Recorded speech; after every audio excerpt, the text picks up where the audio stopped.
તો મોરબીમાં નવનિર્મિત આ ઓવરબ્રિજનો પિલ્લર તોડવા માટે આદેશ કરી દેવામાં આવ્યો છે। નિયમ મુજબની મજબૂતાઈ ન હોવાથી તોડી પાડવા માટેનો આદેશ કરવામાં આવ્યો છે। આરએનબી વિભાગે કોન્ટ્રાક્ટરને આદેશ આપ્યો છે। પિલ્લર સંપૂર્ણ રીતે દૂર કરી અને આ ગુણવત્તા મુજબ બનાવવા માટે સૂચના આપવામાં આવી। કોન્ટ્રાક્ટરને સ્વખર્ચે પિલ્લર બનાવવા માટેનો આદેશ પણ કરી દેવામાં આવ્યો છે।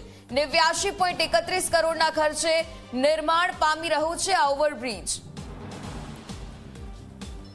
તો કોન્ટ્રાક્ટરને સ્વખર્ચે પિલ્લર બનાવવા માટે આખરે આદેશ કરી દેવામાં આવ્યો। પિલ્લર દૂર કરી ગુણવત્તા મુજબ અને આ સૂચના મુજબ ઓવરબ્રિજ બનાવવામાં આવે તેવું પણ કહેવામાં આવ્યું છે।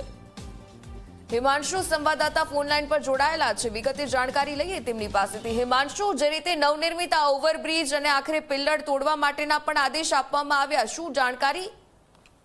જી મિત્તલ, આપને જણાવી દઉં કે સામાકાંઠા વિસ્તારમાં જે ટ્રાફિકની સમસ્યા હતી આ હલ થાય તેના માટે સરકારે કરોડો રૂપિયાના ખર્ચે નટરાજ ફાટક પાસે એક ઓવરબ્રિજ બનાવવા માટે થઈને કામ મંજૂર કર્યું હતું અને આ કામ છેલ્લા ઘણા સમયથી ચાલી રહ્યું છે, જેમાં પિલ્લર ઉભા કરવા માટેની હાલમાં કામગીરી ચાલુ છે। દરમિયાન મહારાણા પ્રતાપ સર્કલથી રાજપર ચોકડી બાજુ રસ્તો જાય છે, ત્યાં પિલ્લર ઉભો કરવામાં આવ્યો છે અને આ પિલ્લરની અંદર જે મજબૂતાઈ હોવી જોઈએ તે નિયમ મુજબની મજબૂતાઈ જોવા મળી ન હતી, જેથી કરીને હાલમાં આ પિલ્લરને તોડી પાડવા માટે છે ને માર્ગ મકાન વિભાગના અધિકારી દ્વારા આદેશ કરવામાં આવ્યો છે। વધુમાં જાણવા મળતી વિગત પ્રમાણે આ જે ઓવરબ્રિજ બની રહ્યો છે તે ઓક્ટોબર 2025માં કામ પૂર્ણ કરવાનું હતું, પરંતુ હજુ સુધી તો પિલ્લર પણ ઉભા થયા નથી।